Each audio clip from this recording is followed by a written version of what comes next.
नमस्कार जी, कैसे हैं आप सब। आशा करती हूँ आप सब खुश हैं, स्वस्थ हैं। और जी आज के व्लॉग की शुरुआत होती है मलाई से मक्खन बनाने में। और ये 1 लोटा के करीब मलाई थी, थोड़ी थोड़ी करके इकट्ठी की थी। ये तो है नहीं कि एक दिन में या 2 दिन में ही हो गई थी, कम से कम 10 दिन की थी। तो तब जाके ये मैंने रात को जमा दी थी, क्योंकि अच्छे से रात को जमाते हैं तो अच्छे से जम जाती है। और देखो कैसे चक्का सा जमी हुई थी।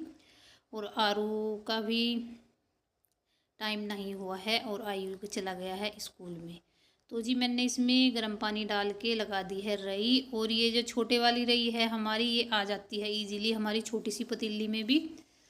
और जी बस ये जो हारी है, ये जब बारिश होती है इसको यहाँ पे पहुँचा देते हैं जिन्ने के नीचे।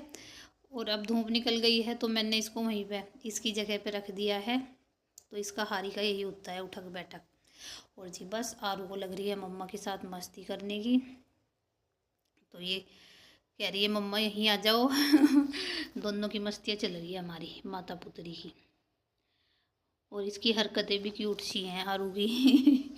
बहुत ही क्यूट सी है। हर ऐसे पूछती रहती है मम्मा छुटकू सी मैं कैसे करती थी, मैं कैसे रोती थी। तो ऐसी ऐसी इसकी बातें होती रहती हैं। तो जी बस देखो बरसात के बाद कितनी अच्छा धूप निकली है, एकदम मस्त वाली। और इनको भी वैसे निकलती, जैसे थोड़ी बहुत धूप निकलती थी तो मुश्किल से गाय के ऊपर आती थी, वो भी थोड़ा बहुत, क्योंकि इतनी लेट निकलती थी। और डंडा मैं इसलिए लेके रखती हूँ क्योंकि ये बछिया है, मैंने कई बार बताया है आपको इसकी शरारतें। तो डंडा वैसे तो लेते नहीं, खासकर जब झाड़ू लगाते हैं तो जब डंडा लेके रखते हैं हम, क्योंकि इसका कोई भरोसा नहीं है एकदम से पैर काट दे। तो जी अपनी सेफ्टी के लिए ज़रूरी है ये। और इसको भी ले आई हूँ मैं इधर छुटकू रानी को, मैं कहा चल तू भी थोड़ी सी धूप ले ले। और पहले तो ये इसके बड़े लाड़ लड़ाए जाएंगे, दोनों पूरा चाटेंगे इसको। तो जी धूप अच्छी निकली है तो बिस्तरे भी सूखने चाहिए। और मैं ले चली हूँ ये रजाई। 3 रजाई एक साथ लेके चली हूँ। और मम्मी चबा रही है इधर मूंगफली सर्दियों की।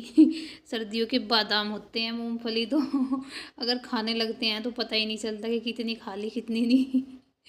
और जी बस ये आरू को मैंने तैयार कर दिया था और ये घूम रही है मेरे पीछे पीछे।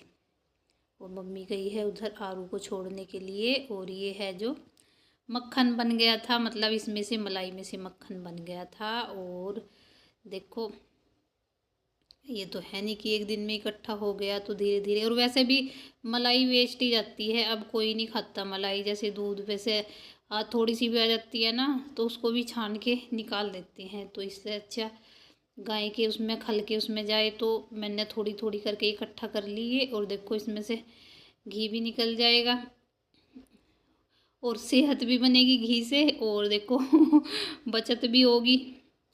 तो जी बस मैं निकाल ले रख रही हूँ घी, और ठीक ठाक निकल जाएगा। देखो वैसे भी वेस्ट ही जाना था इसने। और जी बस इधर मम्मी ने चढ़ा ली है हंडी साग बनाने के लिए। ऊपर जो ड्रम है हमारा उसमें से लाई थी मम्मी पालक काट के, धनिया भी ऊपर ही बो रखा है। और सरसों के 1-2 पेड़ खड़े हैं तो उनमें से सरसों के पत्ते भी ले आई थी मम्मी तोड़ के। और काफ़ी टाइम के बाद साग बनाया जा रहा है, याद नहीं है कब बनाया था, क्योंकि उसमें जैसे जनवरी में ये धुंध वगैरह पड़ती रही, कोहरा। तो है जो पालक है वो हो गया था बिल्कुल, बढ़ ही नहीं रहा था। अब जैसे 3-4 दिन तक मतलब ठीक ठाक सी धूप निकल गई बीच में लास्ट में आके, तो तब जाके कहीं ठीक सा हुआ है। वो इतना अच्छा नहीं हो रहा फिर भी, पर चल जाएगा हमारा काम। 2-3 बंदे हैं हम, थोड़ा सही है। और ये हंडी भी हमारी छुटकू सी है। तो जी बस मम्मी का चल रहा है घमना ज़बरदस्त वाला। और इधर ये सामान रखे हैं, हींग रखा है, इधर पानी वानी, और उधर प्रांत में रखा है आटा। सब लेके बैठ गई है मम्मी।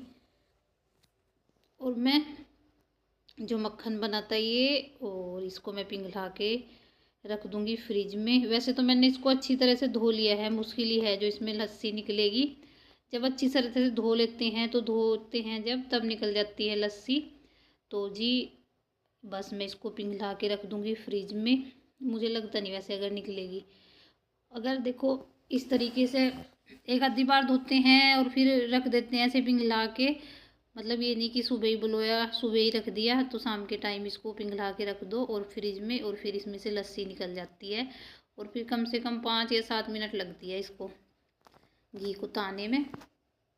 और इधर मैं ले आई हूँ साग उठा के, इसमें लगा रही हूँ मैं तड़का लगा रही हूँ मेथी का, और ये है जो प्याज है।